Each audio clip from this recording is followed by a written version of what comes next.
সম্মানিত দর্শক ও শ্রোতা, আসসালামু আলাইকুম। আজ আমি ইহুদি ধর্ম নিয়ে আলোচনা করব। ইহুদি ধর্মের সঙ্গে অন্যান্য ধর্মের সম্পর্ক এবং বর্তমানে ইহুদি জাতির অবস্থা নিয়েও আলোচনা করব। ইহুদি ধর্ম একটি অতি প্রাচীন ধর্ম। প্রায় 4000 বছর পূর্বে হযরত ইব্রাহিম আলাইসাল্লাম যে ধর্ম একেশ্বরবাদী যে ধর্ম প্রচার করেছিলেন, সেটি কালক্রমে ইহুদি ধর্মরূপে বনি ইসরায়েলের মধ্যে প্রচলিত হয়। বনি ইসরায়েল হলো হযরত ইয়াকুব আলাইসাল্লামের বংশধর। হযরত ইয়াকুব আলাইসাল্লামের আরেক নাম ছিল ইসরায়েল, এই জন্য তাদেরকে বনি ইসরায়েল বলা হয়। হযরত ইব্রাহিম আলাইসাল্লাম মূর্তি পূজার বিরুদ্ধে অবস্থান গ্রহণ এবং একত্ববাদী আল্লাহর ধর্ম প্রচার করার কারণে তার কওম বা জাতির সঙ্গে তার বিরোধ দেখা দেয় এবং সেখানকার যে বাদশাহ ছিলেন নমরুদ, তাকে শাস্তি স্বরূপ অগ্নিকুণ্ডে নিক্ষেপ করে। হযরত ইব্রাহিম আলাইহিস সালাম আল্লাহ পাকের বিশেষ কুদরতে সেই অগ্নি থেকে রক্ষা পান এবং তিনি ইরাকের বেবিলন পরিত্যাগ করে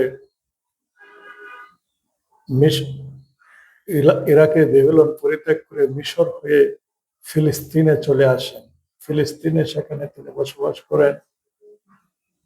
তার দুই স্ত্রী ছিলেন সারা এবং হাজিরা। সারার গর্ভে হযরত ইসহাক আলাইহিসসালামের জন্ম হয়। ইসহাক আলাইহিসসালাম একজন নবী ছিলেন। ইসহাক আলাইহিসসালামের পুত্র হযরত ইয়াকুব আলাইহিসসালাম, তার 12 পুত্র ছিল। 12 পুত্রের মধ্যে হযরত ইউসুফ আলাইহিসসালাম ছিলেন অত্যন্ত সুদর্শন, বুদ্ধিমান, মেধাবী। এই জন্য অন্যান্য ভাইগণ তাকে হিংসা করতে থাকে, বিদ্বেষ করতে থাকে এবং তাকে হত্যার উদ্দেশ্যে একটি পরিত্যক্ত কূপের মধ্যে নিক্ষেপ করে। আল্লাহ পাক তাকে তার বিশেষ কুদরত দ্বারা হযরত ইসা আলাইহিস সালামকে রক্ষা করেন। একদল বণিক তাকে সেই কূপ থেকে উদ্ধার করে মিশরের দাস রূপে বিক্রয় করে দেয়। বহুদিন হযরত ইউসুফ আলাইহিস সালাম মিশরে ছিলেন। তিনি মিশরের প্রধানমন্ত্রী এবং বাদশার সংস্পর্শে আসেন এবং তিনি পরবর্তীতে মিশরের প্রধান মন্ত্রীরূপে দায়িত্ব ভার গ্রহণ করেন। এই অবস্থায় হযরত ইয়াকুব আলাইহিস সালাম এবং তার পুত্ররা অত্যন্ত দুর্দশার মধ্যে দিন যাপন করছিলেন। তারা হযরত ইউসুফ আলাইহিস সালামের সঙ্গে মিলিত হওয়ার জন্য মিশরে যাত্রা করেন। সেই ইহুদি জাতি বা বনি ইসরায়েল প্রায় 400 বছর মিশরে ছিলেন। তারা সেখানে কিছুদিন শান্তিতে বসবাস করলে পরবর্তীতে স্থানীয় লোকজনদের দ্বারা নিগ্রহের শিকার হন। মিশরের বাদশাহ ফেরাউন তাদেরকে নির্যাতন এবং নিপীড়ন করার নির্দেশ দেন, তাদেরকে হত্যার নির্দেশ দেন। তখন হযরত মুসা আলাইহিস সালাম তাদের ত্রাণকর্তা রূপে আবির্ভূত হন।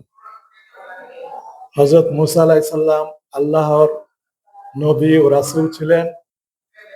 তিনি ফেরাউনকে বহুবার একত্ববাদী খোদার দাওয়াত দেন, কিন্তু ফেরাউন তার কথায় কর্ণপাত করে নাই।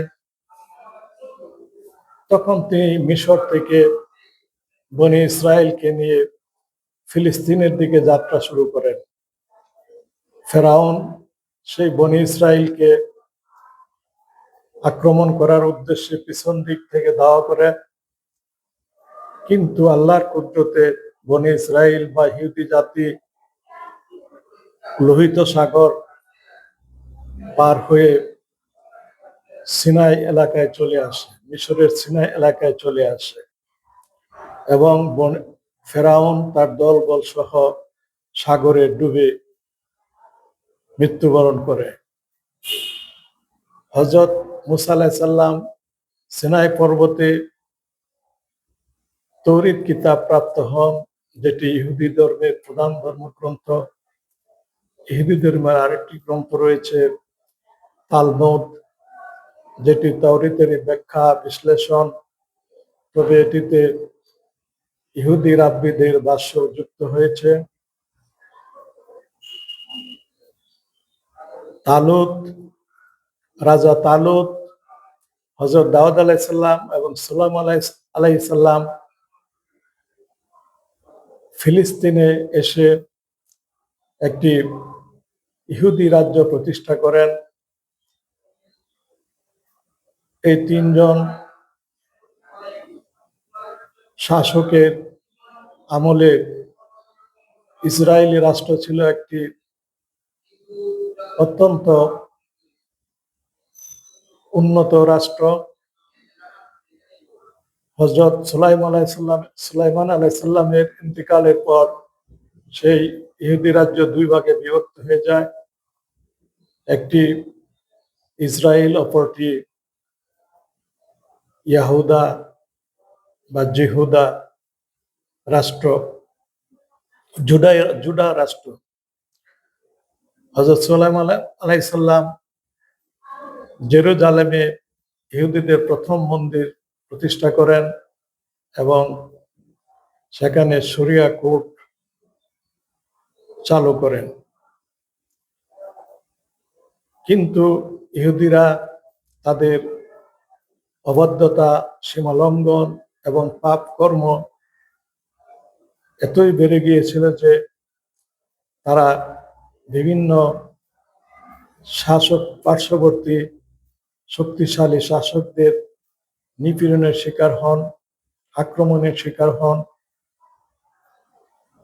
722 খ্রিস্টপূর্বাব্দে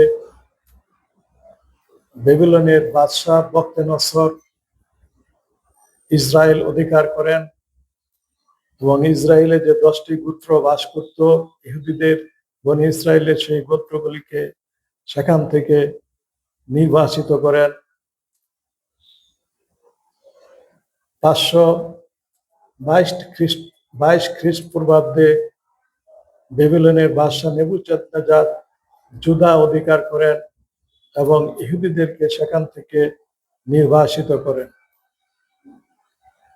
540 খ্রিস্টপূর্বাব্দে সম্রাট সাইরাস বেবিলন দখল করেন এবং ইহুদিদেরকে উদ্ধার করে আবার ফিলিস্তিনে পাঠান এবং তিনি তাদের দ্বিতীয় মন্দির পুনর্নির্মাণ এবং প্রতিষ্ঠা করে দেন।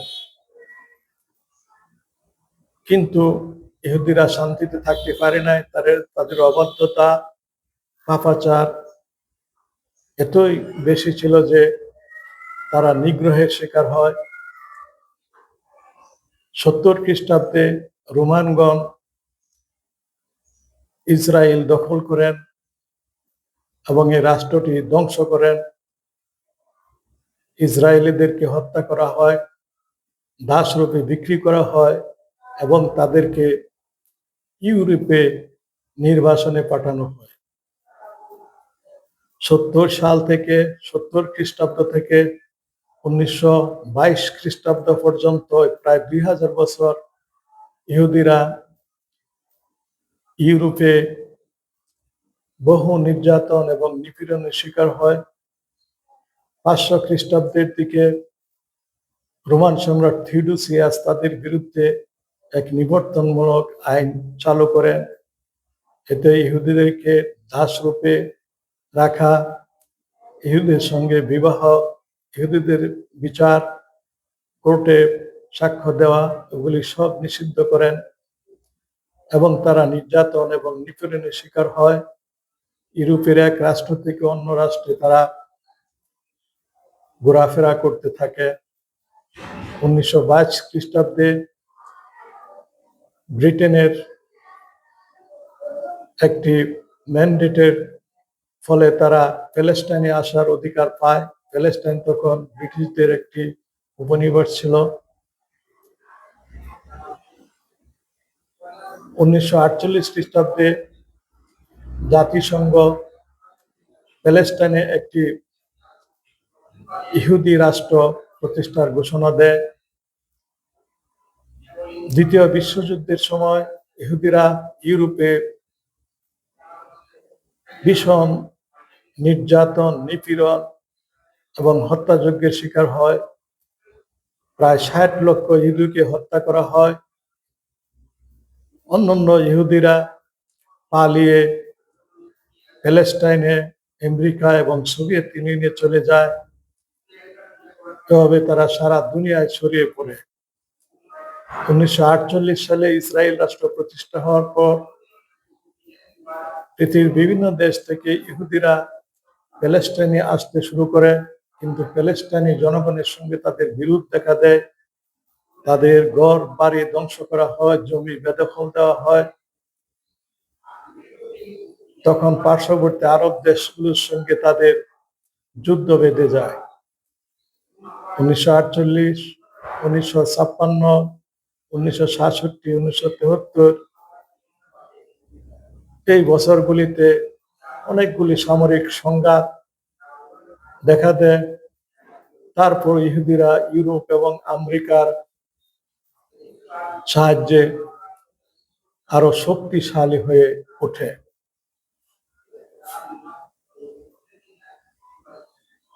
বর্তমানে ইহুদিরা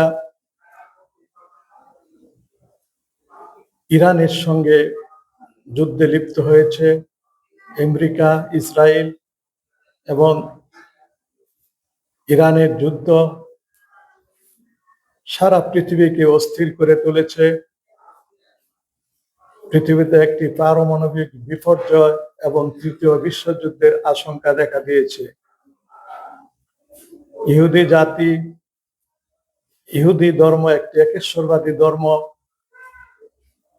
তাদের ধর্মের সঙ্গে ইসলামের যথেষ্ট সাদৃশ্য রয়েছে। তাদের একটি শরিয়া রয়েছে, তারা নামাজ পড়ে, রোজা রাখে, হালাল হারাম মান্য করে। কিন্তু বর্তমানে ইহুদি জাতি তাদের ধর্ম থেকে বিচ্যুত হয়ে সেকুলার দ্বারায় চলে এসেছে। অধিকাংশ ইহুদি বর্তমানে সেকুলার, তাই তারা তাদের ধর্ম পরিত্যাগ করে, সীমা লঙ্ঘন করে, পাপাচারে লিপ্ত হয়ে ফিলিস্তিনিদের সঙ্গে যুদ্ধে লিপ্ত রয়েছে। ইহুদিরা স্বর্গ এবং নরকের অস্তিত্বে বিশ্বাস করে। আধুনিক গবেষণা দ্বারা বিজ্ঞানীরা মহাকাশে স্বর্গ ও নরকের অস্তিত্ব আবিষ্কার ও শনাক্ত করতে সক্ষম হয়েছেন। মহাকাশে যে অসংখ্য অগণিত ছায়াপথ আবিষ্কৃত হয়েছে, সেখানে রয়েছে অসংখ্য অগণিত অগ্নিকুণ্ড, যেগুলিকে পবিত্র ধর্মগ্রন্থ সমূহে বর্ণিত দুজক বলে প্রমাণ করা হয়েছে। এই অগ্নি জগতের উপরে নরক রাজ্যের ঊর্ধ্ব জগতে রয়েছে স্বর্গরাজ্য। কাজে আমরা আশা করছি ইহুদি জাতি নরকের অগ্নিকুণ্ড থেকে পরিত্রাণ লাভ করে স্বর্গে যাওয়ার জন্য সকল প্রকার অন্যায়, পাপাচার এবং বিরোধ থেকে সরে আসবে। প্রতিবেশী রাষ্ট্রের সঙ্গে তাদের সম্পর্ক পূর্ণ প্রতিষ্ঠা করবে। প্যালেস্টাইনিদের অধিকার ফিরিয়ে দিবে। ফলে পৃথিবীতে যে একটি অস্থিরতা দেখা দিয়েছে সেটি দূর হবে। একটি পারমাণবিক বিপর্যয় এবং একটি বিশ্বযুদ্ধ থেকে পৃথিবী রক্ষা পাবে ইনশাআল্লাহ। আসসালামু আলাইকুম ওয়া রাহমাতুল্লাহ।